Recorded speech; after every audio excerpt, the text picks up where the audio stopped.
कृपा सिंधुएव चा पतिततानां पावनेभ्यो श्री वैष्णवभ्यो नमो नमः। तप्त कांचन गौरांगी श्री राधे वृंदावनेश्वरी वृषभानु सुते देवी प्रणमामि हरिप्रिय प्रणमामि मोहर मोहर।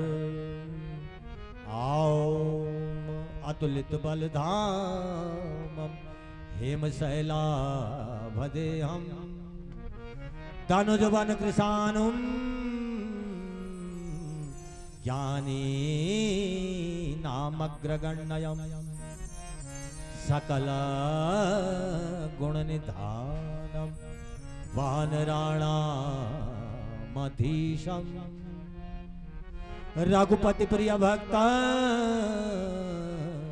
वातजातं नमामि।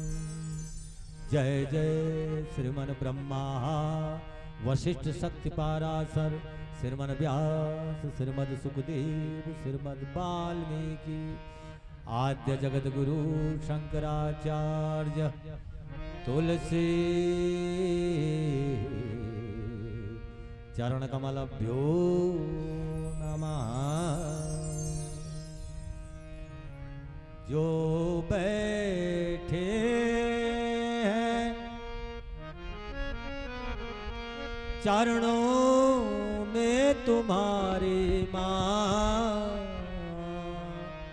उन्हें वाणी का वरदान मिले उन्हें वाणी का वरदान मिले। माँ तू जिनकी और निहारे माँ तू जिनकी और निहारे माँ उन्हें गुणियों में स्थान मिले गुणियों में स्थान मिले।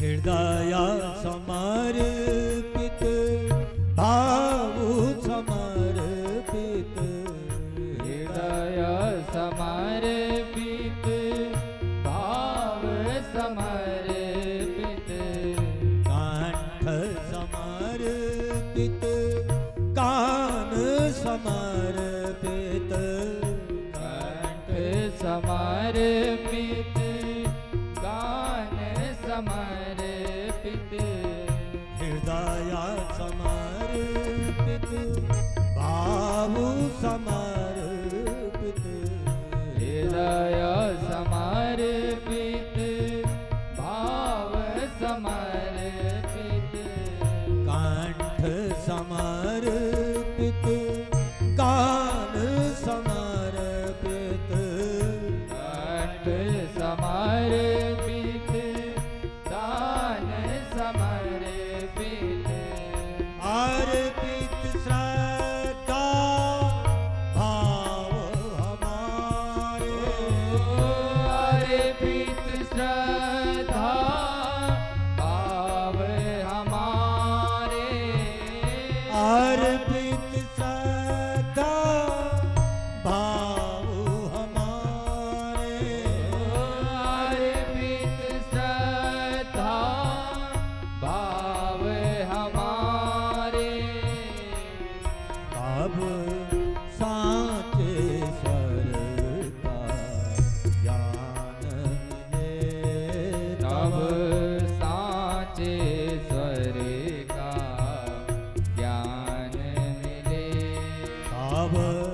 साचे स्वर का ज्ञान मिले तब साचे स्वर का ज्ञान मिले।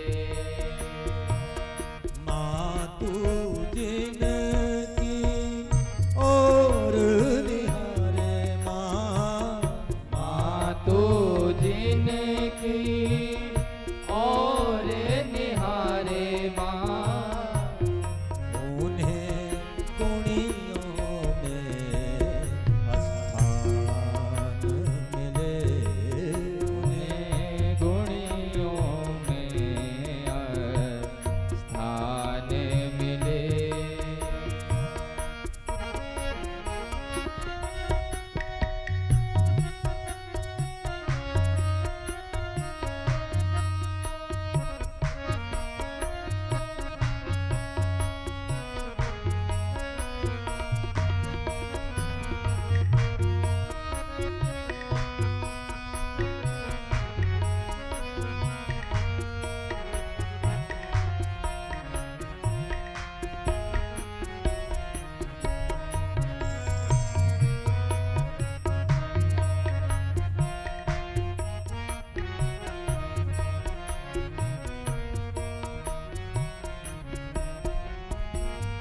शब्द सहोदर ब्रह्म का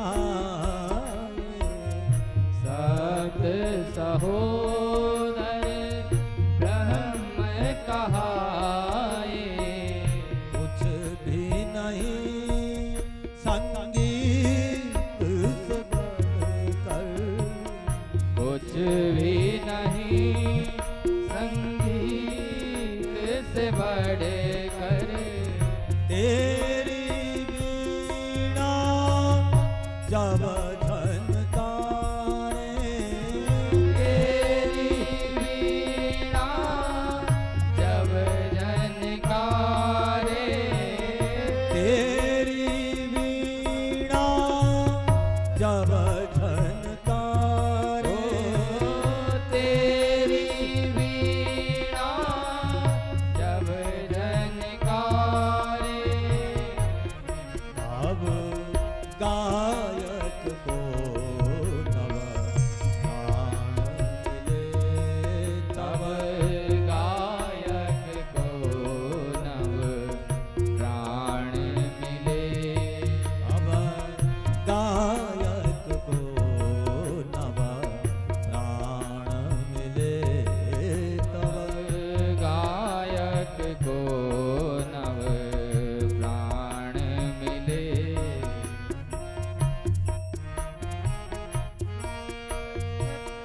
मातु जिनकी और निहारे माँ, मातु जिनकी और निहारे माँ, उन्हें गुणियों में स्थान मिले।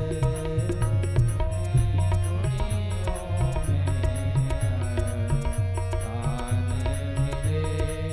उन्हें पानी का वरदान मिले। उन्हें गुणी का वरदान मिले। उन्हें पानी का वरदान मिले। सर्व चैतन्य रूपा ताम आद्य विद्यां च धीमहि बुद्धियो न प्रचोदयात्।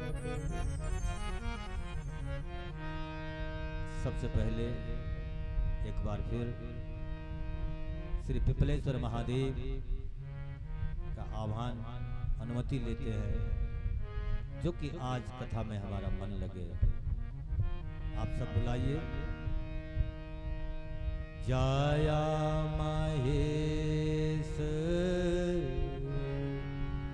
जया शिव शंकर जय महेश जय शिव शंकर नीलकंठ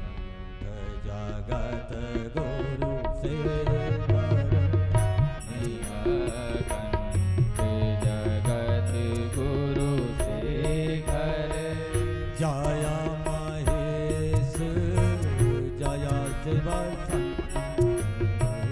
जय महेश जय शिव शंकर नीलाकंठ जगत गुरु शेखर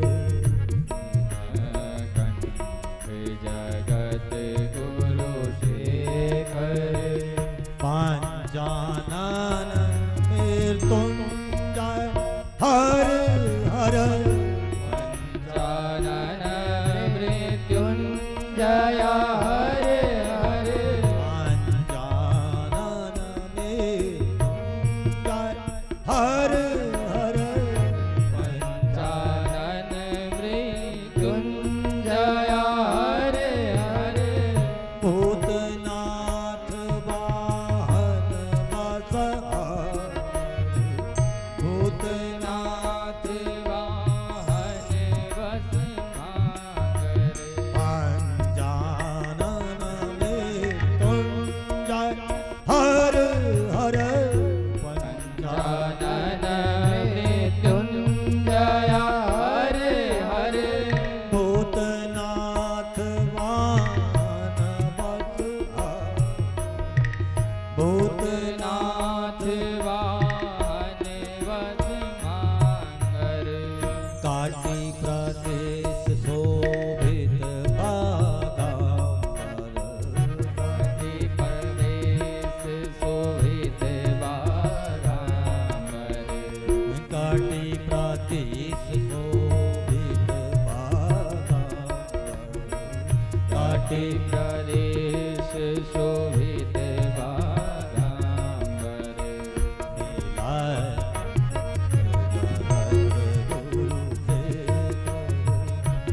नीलाकंठ जगत गुरु शेखर जय महेश जय शिव शंकर जय महेश जय शिव शंकर नीलाकंठ जगत गुरु शेखर नीलाकंठ जगत गुरु शेखर शोभित व्याल कराल बदन पर शोभित व्याल कराल बदन पर शोभित व्याल कराल बदन पर शोभित व्याल कराल बदन पर पावन जटा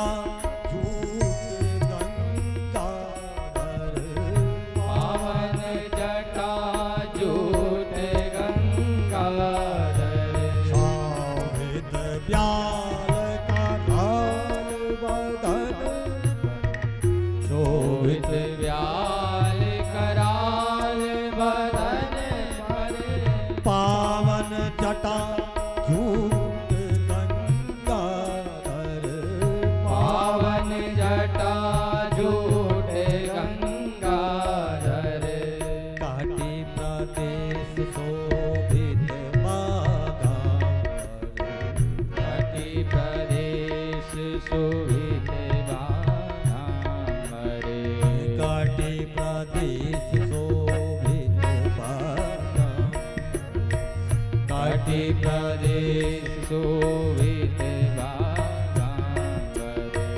नीलाकंठ जगत गुरु शेखर नीलाकंठ जगत गुरु शेखर जय महेश जय शिव शंकर जय महेश जय शिव शंकर नीलाकंठ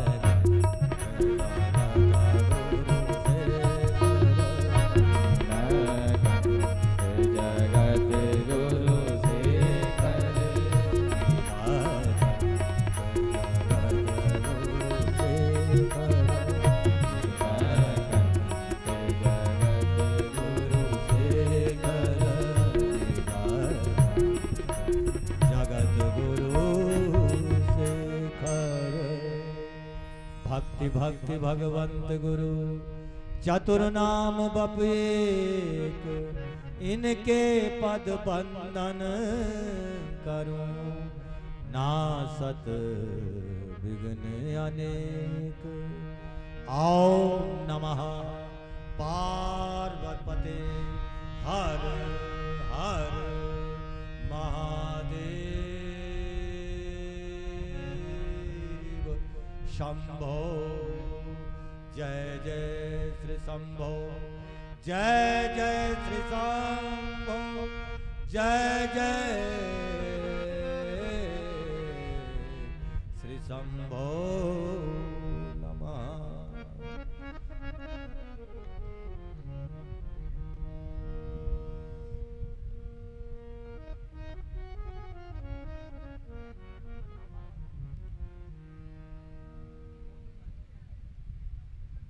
परम पावन मंगलमय परात्पर पर ब्रह्म परमेश्वर आद्य भगवान भूत भावन त्रिनेत्रधारी आशुतोष भुजंग भूषण पिनाकधारी विश्व को विमोह से छुड़ाने वाले श्री पिपलेश्वर महादेव का साक्षात वांगमय स्वरूप श्री शिव महापुराण के सानिध्य में आई भक्तिमती माताओं, समुपस्थित संगीतज्ञ यज्ञ के सकल जजमान मंडल, श्री पिपलेश्वर महादेव के सकल भक्त वृंद, सेवक गण, संत चरण, विद्वान पंक्ति एवं मेरे पिपलेश्वर महादेव केवल भगवत कृपा से कर्ण ऋषि बाबा और मालिनी नदी के पुण्य सानिध्य में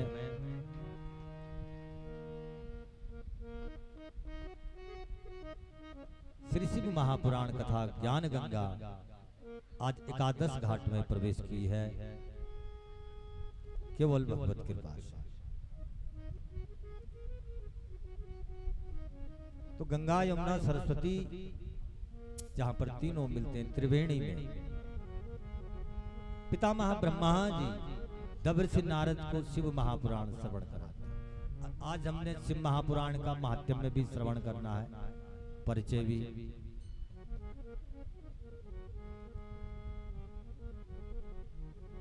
तो परंपरा का प्रमाण देना वक्ता का कर्तव्य बनता है। सबसे पहले शिव महापुराण कहाँ हुआ था और ये क्यों हुआ था और कौन इसको सुनने वाले थे। जगत में जब अज्ञान का घनत्व हो जाता है और बड़े बड़े ऋषि मुनि विद्वान चराचर विश्व ब्रह्मांड के किम कर्तव्य विमूढ़ हो जाते हैं, तब शिव महापुराण के शरण में जाते हैं। तो सबसे पहले स्वयं आद्य भगवान भूत भावन शिवजी ने ये शिव महापुराण अपने ही भृत्य, अपने ही पार्षद नंदीश्वर महाराज को सुनाई।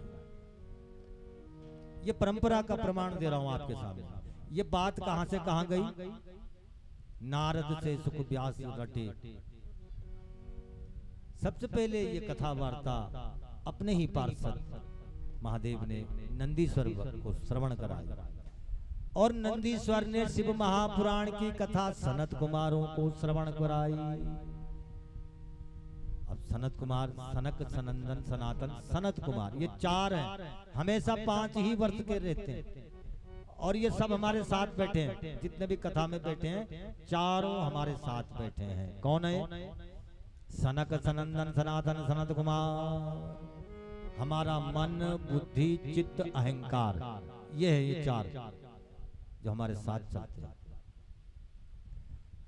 तो नंदीश्वर महाराज ने इस शिव कथा की वार्ता को नंदीश्वर ने क्यों सुनाया? क्योंकि सनकादिक जो ऋषि थे बड़े जिज्ञासु भाव रखते थे। शिव दर्शन को जानना चाहते थे। जितनी प्यास होगी उतना सुनने वाला पात्र बनता है, और शिव पुराण श्रवण करने के लिए पात्र होना बहुत आवश्यक है। पतनात्रायतसा पात्रम, जो शिव दर्शन को पतन होने से बचा दे उसको कहते हैं पात्र। तो एक कुशल और योग्य पात्र जब सनत कुमारों को, इन चारों बाल ऋषियों को देखा, तो नंदीश्वर भगवान ने कथा श्रवण कराई। हमारे सनातन में देखो, सत्य को बोलने के लिए किसी रूप की आवश्यकता नहीं, किसी विग्रह की आवश्यकता नहीं, किसी व्यक्तित्व की आवश्यकता नहीं, किसी पर्सनैलिटी की आवश्यकता नहीं। ये तो आपने बहुत ही अच्छा बात कहा।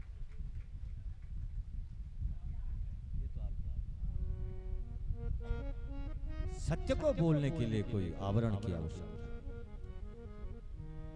पशु पक्षियों ने भी पुराण सुना दिए, मनुष्यों की तो बात छोड़ो। सत्य को बुलवाने के लिए विधि ने कौन सा मुख ढूंढा, जो कि अत्यंत निर्मल अंतःकरण से कथा के शब्द प्रस्फुटित हो। तो नंदीश्वर कौन है? बैल है। बैल ने शिव पुराण सुना दी। इधर कौवे ने राम कथा सुना दी काकभूषणी महाराज ने। गरुड़ के साथ वार्ता हो रही है। अब सनत कुमारों ने ये कथा नारद जी को सुना दी, जिसके सिद्धांत को कोई रद्द न कर सके उसे कहते हैं नारद। नारद जैसे विद्वान सनत कुमारों के मुख से श्रवण करते हैं, और नारद जी ने इस महान पुराण को सप्त ऋषियों को श्रवण कराया। ऐसे ही इस कलयुग के प्रारंभ होने के 30 वर्ष पहले प्रयाग में एक जगह है, झूसी प्रयाग, एक नाम है झूसी प्रयाग। झूसी प्रयाग में कथा जो चंचला और देवराज इंद्र देवराज ने श्रवण की थी, उस कथा को कलयुग में तुमरू नाम के गंधर्व ने श्रवण कराया था। और ये कथा श्रवण कराने में बड़े प्रसिद्ध थे। रस प्रभाव होता था इनकी वाणी का, प्रभाव उत्पादकता वाली वाणी थी। और तुमरू नाम के कथावाचक जो गंधर्व है, उनका मुंह घोड़े के जैसा है। घोड़े से भी कथा करवा दी विधि ने। और यहां पर मैं अपने अल्प ज्ञान के द्वारा, लड़कपन के द्वारा आपको शिव कथा का आस्वादन कराने का प्रयास कर रहा हूं। तो ये पुराण है क्या? ये शिव महापुराण आपके सामने है। अष्टादश पुराणों में ये चौथे नंबर का पुराण है। अर्थ धर्म काम मोक्ष, अर्थात मोक्ष का मतलब क्या है? आपके प्रश्नों का उत्तर मिल जाना। मोक्ष का मतलब बंधन से छूट जाना। मोक्ष का मतलब प्रसन्नता, अनंत प्रसन्नता के समुद्र में चले जाना। मोक्ष का मतलब क्या लगाते हो? मोक्ष का मतलब ये नहीं कि मर जाना, छूट जाना। मोह क्षीणयते इति मोक्षम। जब मोह क्षीण होगा, इस जगत का अटैचमेंट टूटेगा और भगवान से अनन्य भाव बनेगा, तब मोक्ष की जो निधिध्यास है उसका अनुभव होता है। मोक्ष समझो जैसे चंद्रमा में ग्रहण लगा हुआ है, और जब तक चंद्रमा में ग्रहण रहता है सब लोग थाली बजाते हैं, शंख बजाते हैं, चंद्रमा को पीड़ा होती है, या सूर्य पर ग्रहण लगता है। लेकिन जब वो राहु चंद्रमा को छोड़ देता है तो चंद्रमा पूरा धवल होकर के, प्रदीप्त होकर के, चमक करके अमृत बरसाते हैं। जब तक राहु रहते चंद्रमा की शक्ति क्षीण हो जाती है। हमारे जीवन में राहु कौन है? अज्ञान, भ्रम, शंका, ये राहु। और ऐसे राहु कुबुद्धि को प्रदान करता है, छल की व्यवस्था बनाता है। यही तो हमारे साथ हो रहा है।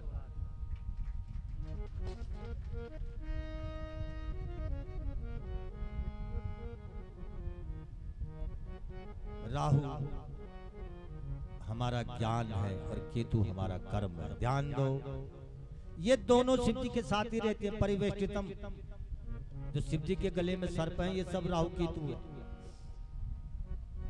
केतु हमारा कर्म होता है, क्योंकि केतु गुप्त है। जो हम करते हैं पाप कर्म वो गुप्त होते हैं। केवल विधाता के अलावा, विधाता कौन हमारे अंदर है? शिवांश है, कोई नहीं जानता। और राहु प्रकट होता है, वो ज्ञान होता है। इसलिए व्यक्ति ज्ञान बहुत सुनाता है लेकिन कर्मों में ध्यान नहीं देता। ज्ञान और कर्म का ये सुंदर जोड़ा हमको संसार रूपी सागर से पार करा सकते हैं। ज्ञान और कर्म। केतु को भी सुधारना है और राहु को भी। राहु का मतलब बकवास जो हम करते हैं, व्यर्थ बोलते हैं, अपनी ही चलाते, अपना तर्क हम समझते हैं कि हम ब्रह्मा हैं, माने कोई भी, वो राहु होता है।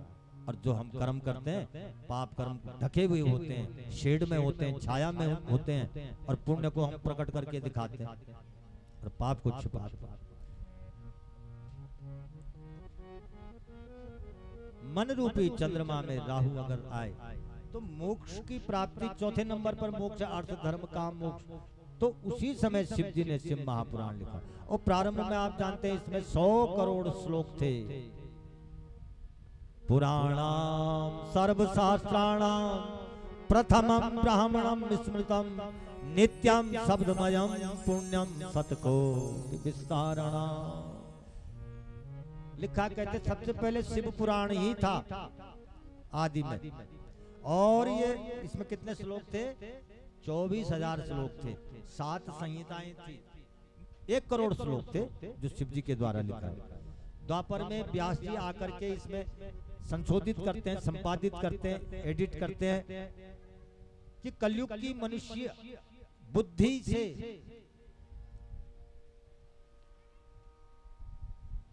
विहीन होगा, उसके लिए साधारण भाषा में व्यास जी ने द्वापर में आकर के शिव पुराण को लिखा। पुराणाम सर्वशास्त्राणाम प्रथमं ब्राह्मणं स्मृतं नित्यं शब्दमयं पुण्यं सतकोटि विस्तारणम्। 100 करोड़ श्लोक थे और शिव जी ने 99 करोड़ श्लोक अन्य देवताओं को दे दिए कि ये ज्ञान से आलोकित हो जाए। देवताओं को ज्ञान देने वाले शिव जी हैं।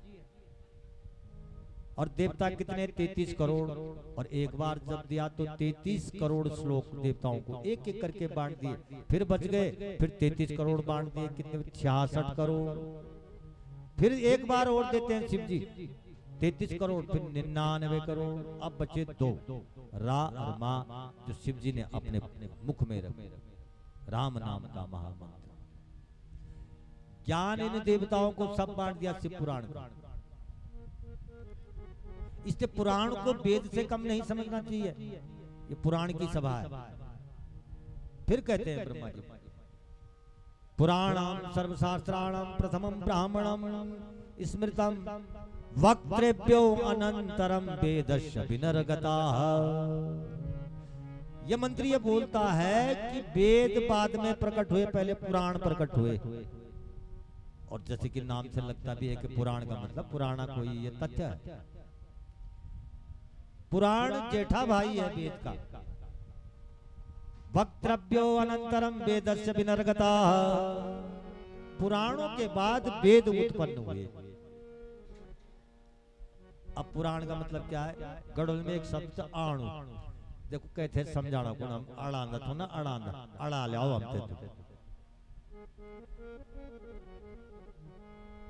और आना जब लगाया जाता, आना का मतलब कोई दृष्टांत, तो आना से कोई आदमी समझ जाता है, आना से कोई भी आदमी समझ जाता है। इस आना शब्द से पुराण बना। पुराणम नवम भवति सा पुराणम। ये पुराण जो पुराना था ये नया नया होता रहता है। इस पुराण को वक्ता को इसी युग के अनुसार सुनाना पड़ेगा, जो युग के अनुसार भाषा, शैली, लोक व्यवहार। जैसे गंगा जी का जो जल है प्रतिपल नया होता जा रहा है, बह रहा है। तो ये भी तो गंगा है, ये वहीं पर नहीं है जहां पर थी, और आगे बढ़ गई है। 3 कोष में बदले पानी, 5 कोष में पानी। 3 कोष में पानी बदल जाता है। लछमपुर का जो पानी होगा शायद खारा होगा और उदयरामपुर का मीठा होगा, बदल जाएगा। कर्णाश्रम का खारा होगा या वहां का खारा होगा, यहाँ का मीठा होगा। जैसे पानी बदलता है ऐसे वाणी भी बदलती है। इस समय पुराण आपको इसी युग के अनुसार सुनाया जाएगा।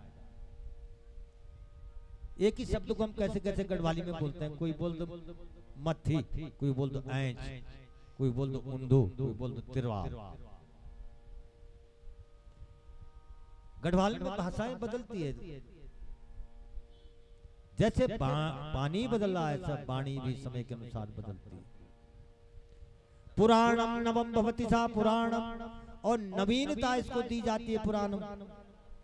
ये नया हो जाता है पुराना अगर जो वक्ता इसको युक्ति और युग के अनुसार श्रवण कराए तो।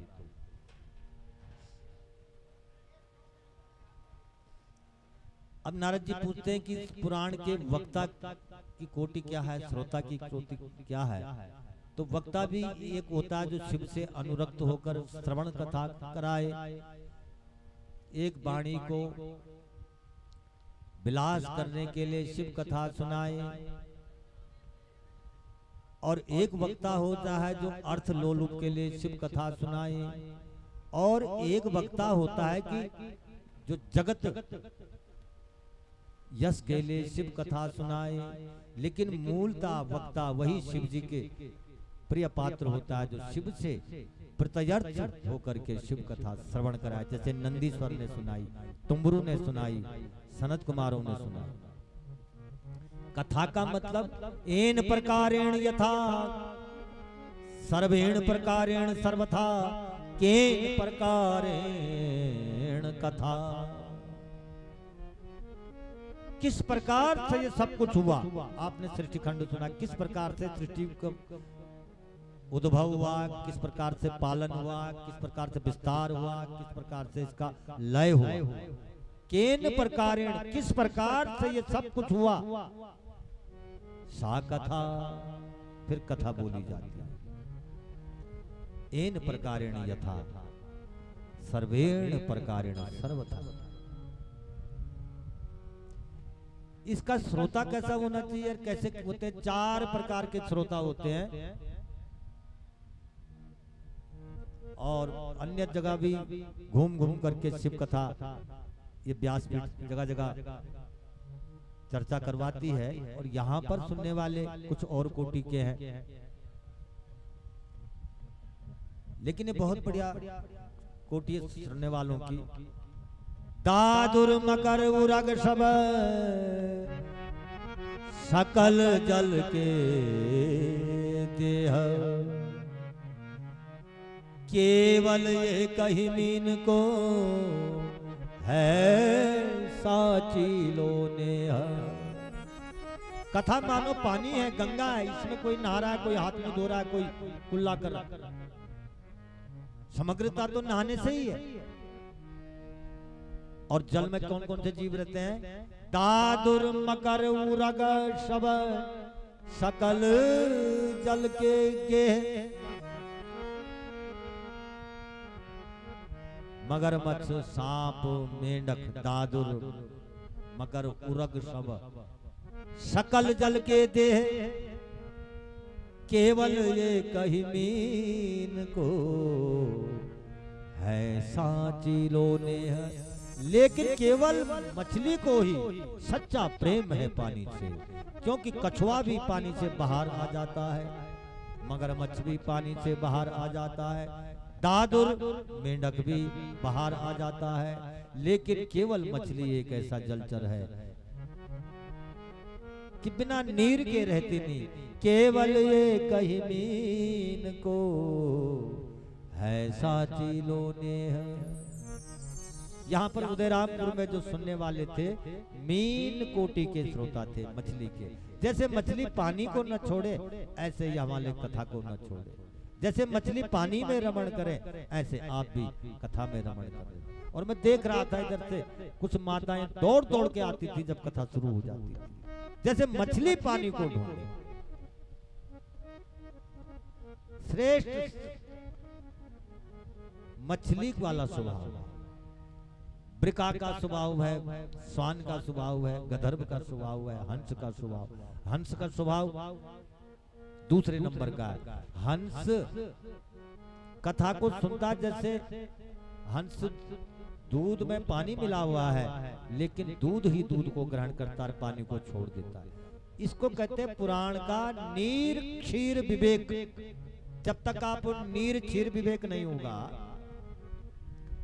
कुछ गलत ज्ञान, कुछ भ्रमित ज्ञान, कुछ दूषित ज्ञान इस कलयुग में भरा हुआ है खोपड़ी में, जब तक वो हटाया नहीं जाएगा। दूध में से पानी को अलग केवल हंस करते हैं। जो जो तुम्हें ग्रहण करने वाली वस्तु हो, कथा के प्रसंग हो, वो गांठ बांधो। हीरा पायो गांठ घटियायो, जैसे हीरा को बांध देते हो। और जो ग्रहण करने वाली बातें नहीं है, कारगर बातें नहीं है, उनको पानी की तरह छोड़ देना चाहिए। केवल ये कहीं नीन को है साची लोनेह, केवल मछली को सच्चा प्रेम होता है। आखिर में फिर नैमिषारण्य तीर्थ में 88,000 ऋषियों को सूत जी ने शिव महापुराण की कथा की सूची श्रवण कराई, और अंतिम में कथा की सूची सुनाई जाती है। तो प्रारंभ में भगवान शिव निराकार अवस्था में थे, शून्यम तत्र केवलम शून्य थे, और शिव जी के अंदर संकल्प हुआ, अपने दिव्य बपू शरीर को धारण किया, और उस शरीर से अंबे का प्रकाट्य हुआ। और अंबे के प्रकाट्य के बाद भगवान शिव ने काशी को आकाश में उतार करके त्रिशूल को काशी में फेंका, और त्रिशूल में काशी दिव्य नगरी का निर्माण हुआ। फिर संसार को बनाने के लिए महादेव शिव ने अपने शरीर के बाएं हिस्से से विष्णु को प्रकट किया, और दाहिने हिस्से से ब्रह्मा को प्रकट किया। ब्रह्मा जी ने सृष्टि का विस्तार किया, और भगवान विष्णु ने सृष्टि का पालन किया। इनमें शंकर अलग है, ध्यान देना। और शंकर को सृष्टि के विध्वंसोनाश के लिए रखा गया। शंकर का मतलब किसी चीज में दूसरी चीज मिल जाना। इसलिए नाग, नरसिंह, भैरव, जल डोंडा, पितर, गुइल देवता, क्षेत्रपाल देवता, ये सब मिक्स है शंकर में, मिले हुए हैं। परशुराम भी शंकर में मिला हुआ, नरसिंह भी शंकर में मिला। जैसे शंकर ढंग से खेती करते हो ना, क्रॉस बीट, हाइब्रिड बीज होता है, जैसा शंकर कहते हैं उसे। लेकिन शिव शंकर नहीं है, ध्यान देना। शिव जगत गुरु है, ध्यानी है, जगत पिता है। और शंकर को अपने गर्म सांसों से पैदा करते हैं। शिव गर्म सांस, उष्ण उच्छ्वास से शंकर होते हैं। शंकर के अंदर सब उत्पात ही उत्पात है, लेकिन शिव के अंदर प्रशांत है, शांति है। दोनों में तीनों को विभाग बांटा गया, और फिर सृष्टि का निर्माण हुआ। फिर आपने सुना ब्रह्मा जी के दाहिने पांव के अंगूठे से दक्ष प्रजापति का प्रकाट्यवार। दक्ष प्रजापति की 60 कन्याएं थी, सबसे बड़ी कन्या का विवाह कैलाशवासी महादेव से किया गया। और आपने सुना महादेव का अपमान हुआ कनखल में, बृहस्पत्य यज्ञ में, सम्मेलन में। फिर शिव जी को निम्न सिद्ध करने के लिए अहंकारी दक्ष प्रजापति ने बृहस्पत्य यज्ञ का पूजन किया, कनखल में आयोजन का। समस्त देव मंडल ऋषि मुनियों को बुलाया, लेकिन जानबूझकर शिव जी को नहीं बुलाया। और समस्त देवी देवता सब दक्ष के साथ थे उस समय। फिर सती का हट आपने सुना, किस प्रकार से सती ने हट करके, जो पत्नी हट करके काम करेगा यही हाल होगा। और जो पति हट करके जाएगा उसका भी जैसे रावण ने मंदोदरी की बात नहीं मानी थी, और मंदोदरी रामायण में कोई बड़ी पात्रा नहीं है, लेकिन इस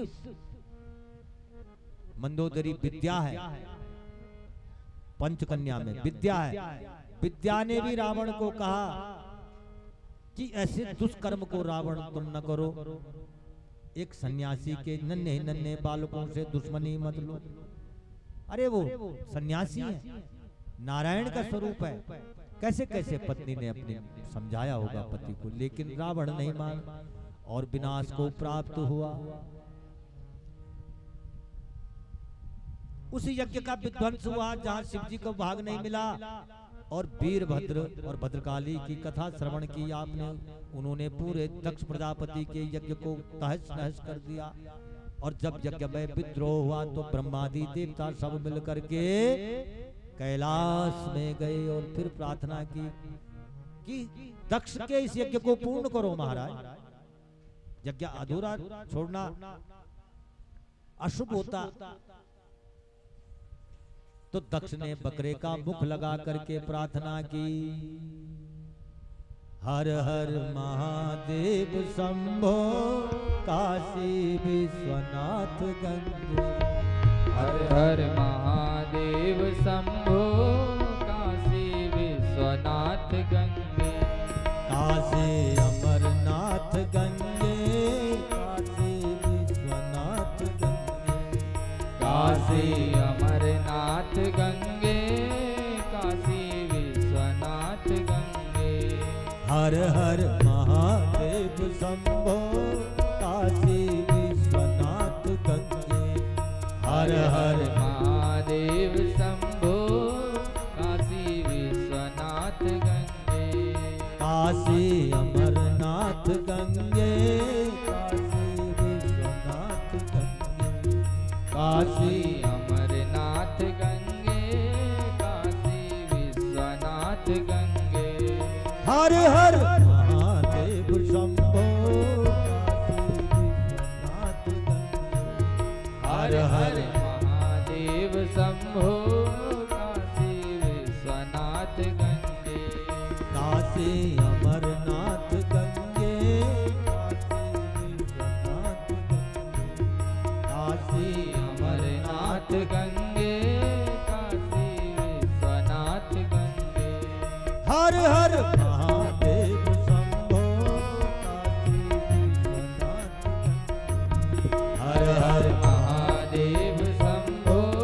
काशी विश्वनाथ गंगे। हर हर महादेव शंभो काशी विश्वनाथ गंगे। हर हर महादेव शंभो काशी विश्वनाथ गंगे। हर हर महादेव शंभो काशी विश्वनाथ गंगे। काशी अमरनाथ गंगे, काशी विश्वनाथ गंगे। काशी अमरनाथ गंगे, काशी विश्वनाथ गंगे।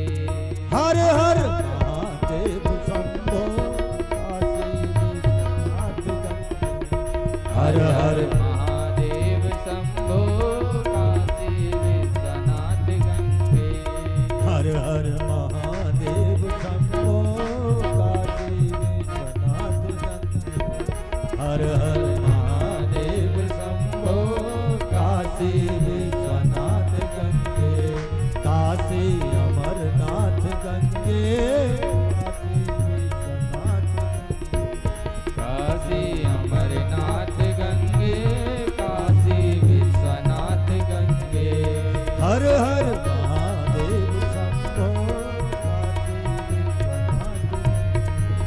हर हर महादेव शंभो काशी विश्वनाथ गंगे। बोलिए श्री पिपलेश्वर महादेव की। जय।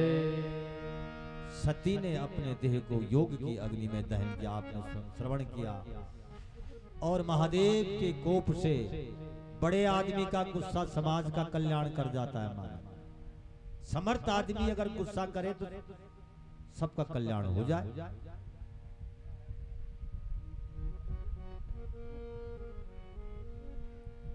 उस कोप से 12 ज्योतिर्लिंग बने मां के, सती के 12 ज्योतिर्लिंग के साथ 108 और मतभेद से 51 शक्तिपीठ बने।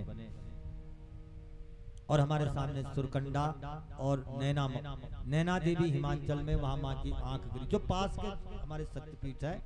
एक बाईं आंख नैना देवी में गिरी और दाहिनी आंख नैनीताल में, वहां भी नैना देवी में गिरी। ऐसे समग्र शरीर के अंग उपांग जहां जहां गिरे वहां पर शक्तिपीठ कहलाए। सती ने जो गिरिराज हिमाचल ने कन्या को प्राप्त करने के लिए तप किया था, मां जगदम्बा स्वयं मैना के गर्भ से जन्म लेती है और उमा शब्द से पुकारी जाती है। उमा शब्द क्यों कहा? क्योंकि बचपन में 5 साल की अवस्था में पार्वती तप करने के लिए वनों में पहुंच गई। मां को बड़ी पीड़ा हुई। ऊ कहा, जब पार्वती सीढ़ियों से नीचे उतरी ऊ, और जब जंगल में चलेगी तो मां हो गई उमा। मां अन्नपूर्णा हुई जिन्होंने व्रत किया।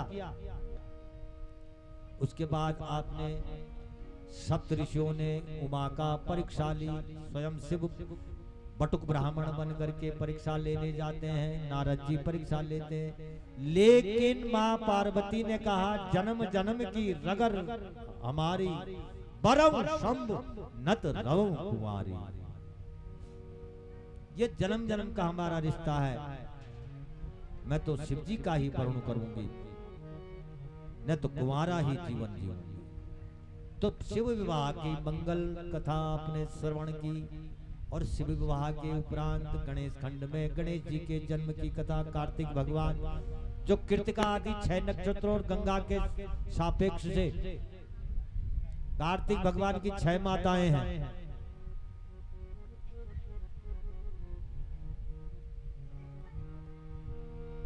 और गंगा के संपृक्त से कार्तिक भगवान शिव के तेज से होते हैं, लेकिन मां 6 है उनकी। कृतिका आदि नक्षत्र हैं ये, इसलिए इनका नाम कार्तिक हुआ। कार्तिक भगवान ने पूरे विश्व का भ्रमण करके शिव दर्शन का प्रतिपादन किया है। स्कंद पुराण, स्कंद का मतलब कार्तिक होता है, कंदा सबसे बड़ा पुराण है कार्तिक भगवान का। उसी स्कंद के पुराण के अंतर्गत 4 खंड है। उसमें माहेश्वर खंड उत्तराखंड का, और माहेश्वर खंड में भी मानस खंड कुमाऊं का, और केदार खंड गढ़वाल का। तो इसके अंतर्गत आपने कथा श्रवण की। इसके बाद शिवलिंग की पूजा का विधान बताया गया, शिवरात्रि का महत्व सुनाया गया, ज्योतिर्लिंग का प्रकाट्य हुआ, और उस ज्योतिर्लिंग में ब्रह्मा और विष्णु, मैं उन दोनों में कौन बड़ा? तो उस ज्योतिर्लिंग में ब्रह्मा और विष्णु ने दौड़ लगाई, और वहां पर केतकी के फूल ने और गाय ने अपने पिता के पक्ष में गवाही दी। तो गाय को ये श्राप मिला कि तेरा मुख कल युग में विष्ठा खाएगा, गंदगी खाएगा। और पूछ से गाय ने ये कहा था कि ब्रह्मा ने शिवलिंग को नहीं प्राप्त किया था, तो गाय तेरी पूछ ही पूजी जाएगी, मुंह नहीं। उसके बाद आपने ज्योतिर्लिंगों की कथा श्रवण की।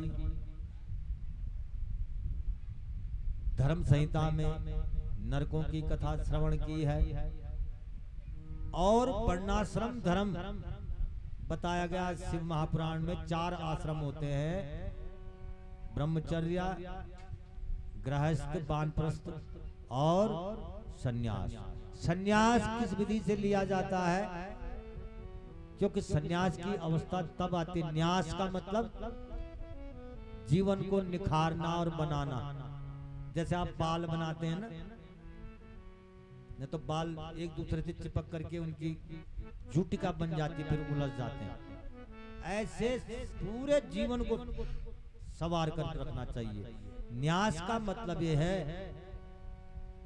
कि हम भगवान से मिलने के कार्यक्रम को फॉलो करें, और बहुत जल्दी करें, तो उसको कहते हैं सन्यास। तो सन्यास की दीक्षा जिसे विजया होम कहते हैं। वानप्रस्थ के बाद सन्यास आश्रम में जिस सन्यासी होता है उसका संस्कार आचार्य के द्वारा होता है। और वह अपने पिंड तर्पण सब यहीं करके सन्यासी अवधूत हो जाते हैं और इस शरीर रूपी डंडे को लेकर के घूमते हैं। देह धरन को दंड है, ये शरीर एक डंडा है और कुछ नहीं।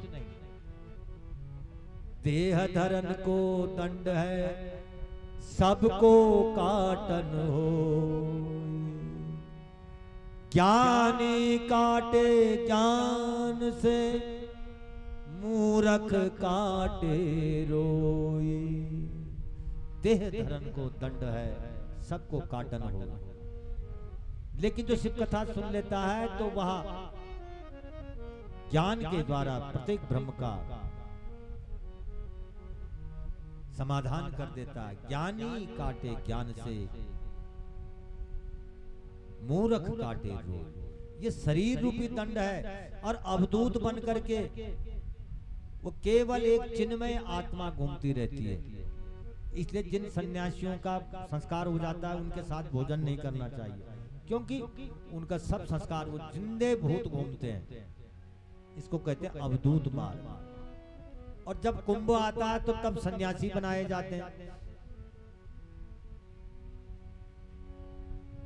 प्रत्येक धर्म का ब्रह्मचर्य के क्या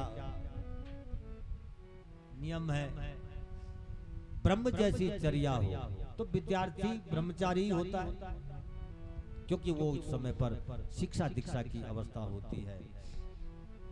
काक चेष्टा बक ध्यानम स्वान निंद्रा तथेव चा, अल्पहारी ब्रह्मचारी विद्यार्थी पंच लक्षणम। विद्यार्थी के 5 लक्षण हैं।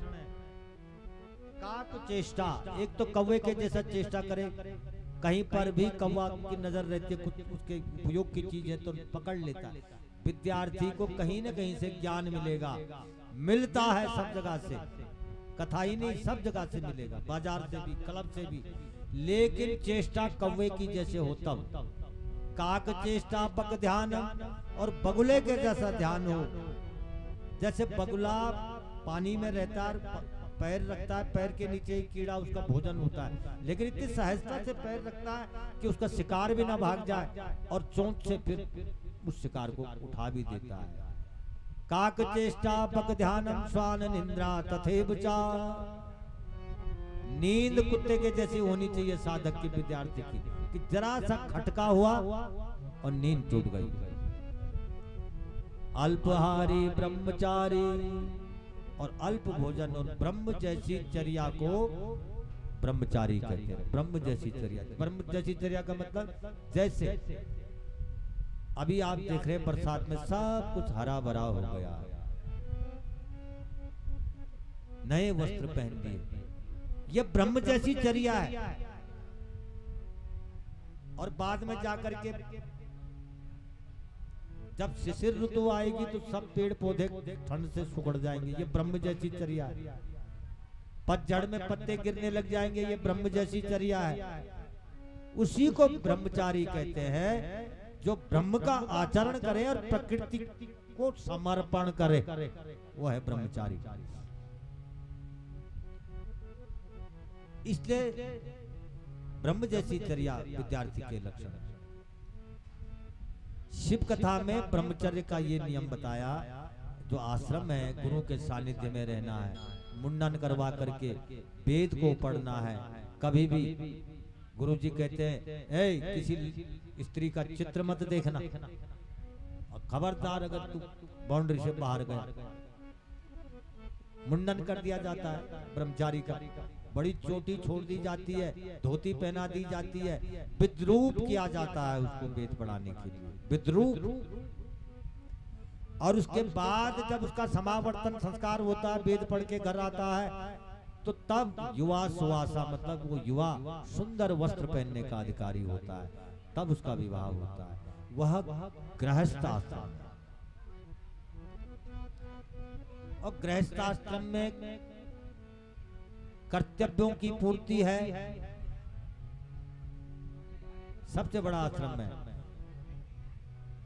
गृहस्थ आश्रम में दान, पूजा, संयम, कथा श्रवण के साथ साथ परिवार का पालन, पशुओं से नेह और अखिल जो हमारे शास्त्र के अनुसार संस्कार है, उनके अनुकूल चलने को ही गृहस्थाश्रम कहते हैं। फिर वानप्रस्थम, 50 के बाद जो शब्द वानप्रस्थ होता है, 51 बोलते हैं हम तो वन लग गया, 52 इसमें भी वन शब्द लग गया, 54 इसमें भी वन लग गया, अर्थात 50 के बाद वन की तरफ चला जाना चाहिए। ये अंक याद दिला रहा है। 57 फिर याद दिला रहा, वन चला जा। 58 फिर याद दिलाई गई, वन चला जा। और नहीं जाता वन तो तब होता वो 59 का मतलब छोटा मूर्ख, और 60 का मतलब पूरा मूर्ख। फिर बुद्धि काम नहीं करती उसकी, और तब सन्यास का आश्रम होता है। ये 4 वर्ण भी बतलाए गए हैं, सुनो। ब्राह्मण, क्षत्रिय, वैश्य, शूद्र। ब्राह्मणोस्य मुखमासीत् बाहु राजन्याकृतावरु तद्यद्वेषपद्भ्यागु शूद्रो अजायता। ये सारा एक शरीर में एक साथ है। ब्राह्मण मुख है, क्षत्रिय बाह है, तो हाथ ही मुख को खिला रहा है खाना। शरीर का कोई भी अंग अगर कट जाए तो हीनता को प्राप्त होता है महाराज। और बनिया कौन है? पेट। उरु तद्गस्भयेष्य, और पेट में जो भी हम डालते हैं पेट अपने पास नहीं रखता, पूरे शरीर में उस भोजन की एनर्जी को पहुंचा देता है। और बनिया भी माल फैक्ट्री में बनता है, और बनिया उसको पूरे एरिया में डिस्ट्रीब्यूट कर देता है। पेट बनिया इसीलिए है कि पेट बांट देता है। आपको सिरदर्द है तो गोली पेट को दे दो, और पेट उस गोली के भाग को सिर में पहुंचा देता जहां दर्द है, डायरेक्ट सिर को नहीं देते। और इन पैरों से चलकर हम यहाँ कथा में आए। इस शरीर रूपी मंदिर के 2 सुंदर स्तंभ है ये पैर। इसलिए लिंगायत समुदाय है दक्षिण भारत में, शिव के प्रति अनुरक्त संप्रदाय है। वो पैरों की पूजा करते हैं। सब पूजे जाते हैं सनातन में, सबका महत्व है, ध्यान दो। जिस दिन हम यहाँ कथा करने आए इस स्थान पर, शनि मंदिर से कलश यात्रा चली, तो जब हम सबसे पहले आए तो आपने क्या किया? आपने हमारे पैर प्रक्षालन किया, पैर धोए। तो शूद्र भी पूजा गया। फिर आपने क्या किया? फिर आपने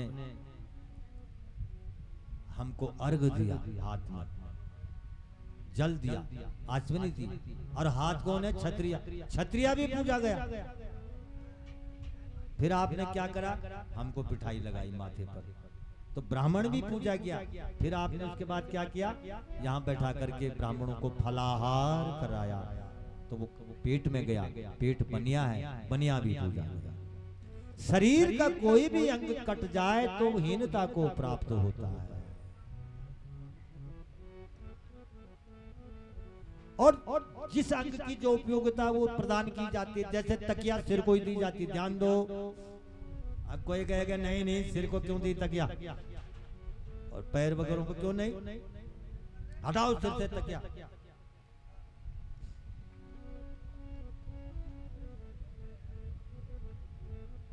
और कोई सिर से तकिया जबरदस्ती हटा दे तो क्या होता है? तब ये हाथ है जो ये क्षत्रिय है, ये खुद सिर के नीचे ऐसे चला जाता है।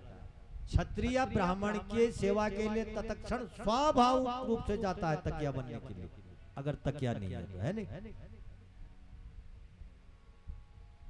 और जो बनिया है वो माल पचाने में माहिर है। माल ही नहीं पचाना है, माल को इधर उधर वितरित करना है। और जो वितरण करता है वो बैतरणी नामक नदी में नहीं डूबता। प्रत्येक सर्वांगेषु, जब ऋग्वेद का ये मंत्र अपवित्र नहीं हुआ और सारा समाज राम लक्ष्मण भरत शत्रुघ्न, इतने दिन से हम कह रहे हैं ब्राह्मण क्षत्रिय वैश्य शूद्र है, एक साथ है, चारों भाई, पूरा शरीर एक साथ है। इन सभी वर्णों के लिए कुछ गुण धर्म बतलाए गए जो शिव महापुराण में आपको सुनाए गए। 4 युग हैं, सतयुग, त्रेता, द्वापर, कलयुग।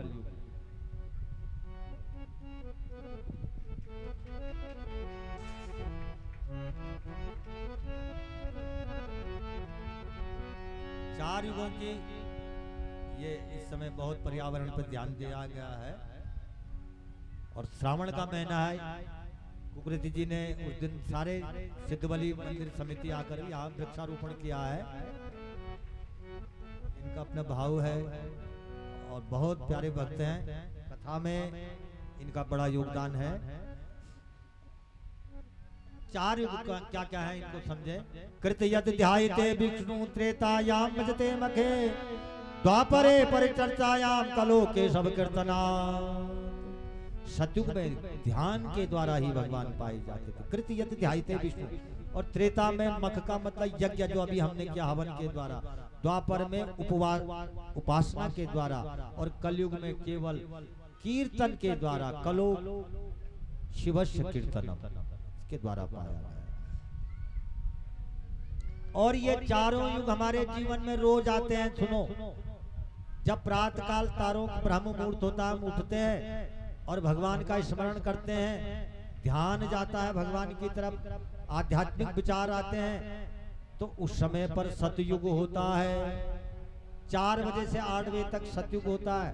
और जब वो व्यक्ति नहा धो करके नाश्ते की टेबल में बैठता है तो त्रेता होता है, क्योंकि उस समय वो बहुत कुछ सोचता है कि आज मुझे ये कार्य करना है। और जब वो अपने कार्य में जाता है, ऑफिस में जाता है, तो द्वापर होता है, क्योंकि द्वापर में आदमी पैसे से मतलब है, काम चाहे ईमानदारी से करो या न करो। और जब वो उस कमाई को लेकर घर में रात पहुंचता है बाल बच्चों के बीच और उसको खाता है, तो वो कलयुग होता है। चारों युग रोज प्रतिदिन हमारे जीवन में आते हैं।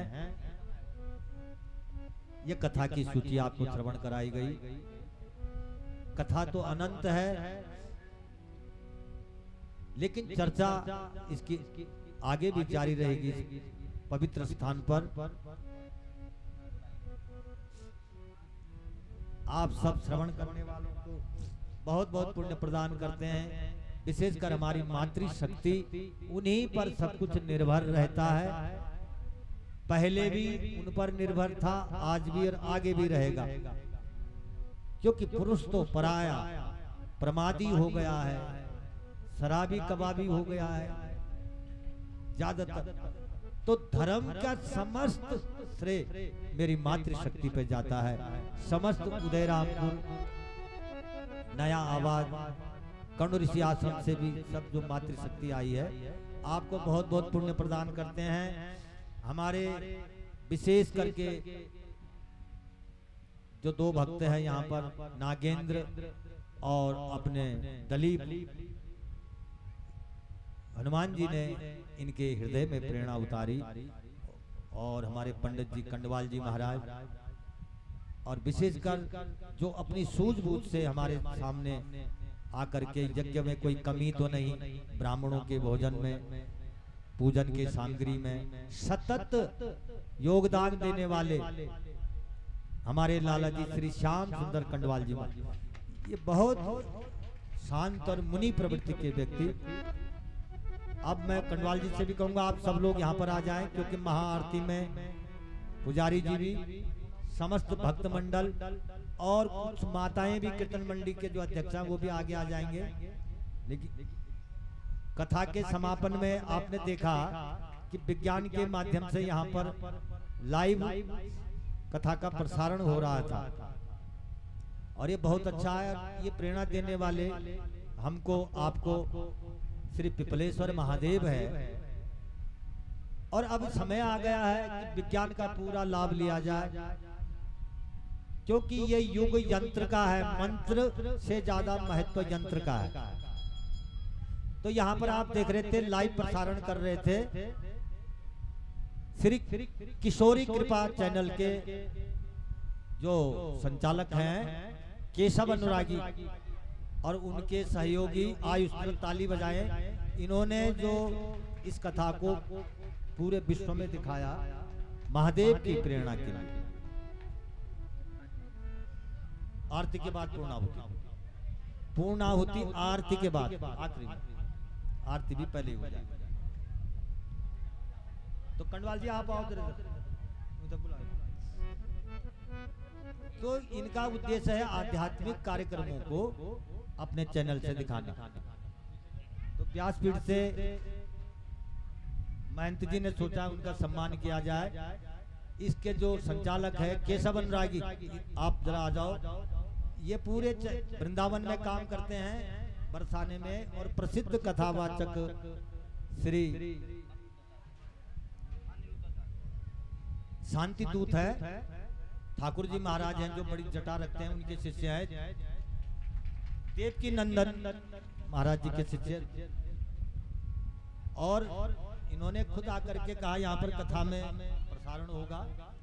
अन्यथा ये व्यवसायिक कर्म है, लेकिन शिव के प्रति केशव अनुरागी का जो भाव था हमें बड़ी प्रसन्नता हुई। तो कंडवाल जी आप महंत हैं, इनको आगे भी आध्यात्मिक कार्य के प्रसार के लिए सुंदर तकनीकी से कार्य करना है। एक बार फिर ताली बजाओ केशव अनुरागी। ये भी बड़ी शोभा हुई कथा में, क्योंकि सत्य और श्रद्धा के प्रसार के लिए ही विज्ञान बना हुआ है। अब इनके मित्र हैं, उनको भी बुला दो। ये जो यहाँ पर थे आयुष, प्रतिदिन नियमवत टाइम टेबल को फॉलो कर रहे थे, इनको भी पहनाना है। और मात्र ये अभी 18 साल के दिखाई नहीं देते हैं इतने, लेकिन अभी से ये विज्ञान के प्रति रुचि रखते हैं। और केशव अनुरागी भी कहते हैं कि मुझे केवल आध्यात्मिक कथाओं के लिए कार्य करना है। दूसरे यूट्यूबर भी बहुत है ऐसे, सामान्य रूप से बहुत है, लेकिन जो आध्यात्म और धर्म की दृष्टि से भारतवर्ष में जगह जगह कार्य करते हैं, तो हम पूरे क्षेत्र से इन दोनों कलाकारों को बहुत बहुत शुभकामनाएं, और बहुत आगे तुम्हारा कार्य बढ़े। अब आज के जो ये हम सब की तरफ से इन आगंतुकों का स्वागत रहा। बाकी ये सब हमारा परिवार ही बैठा है यहाँ पर, सब जाने पहचाने लोग हैं, किसी का कोई परिचय की आवश्यकता नहीं है। 20 साल बाद में पुनः उदयरामपुर में कथा करने का मुझे पिपलेश्वर महादेव ने मौका दिया, तो अच्छा लगा। ये मेरे लिए बहुत बड़ा प्रसाद था, क्योंकि इच्छा होती थी, और इधर से गुजरते थे तो इस मंदिर में कथा हो जाए सब कहते थे। तो आप लोगों के आशीर्वाद से हमको भी ये मौका मिला, आप लोगों का दर्शन हुआ। अब आगे का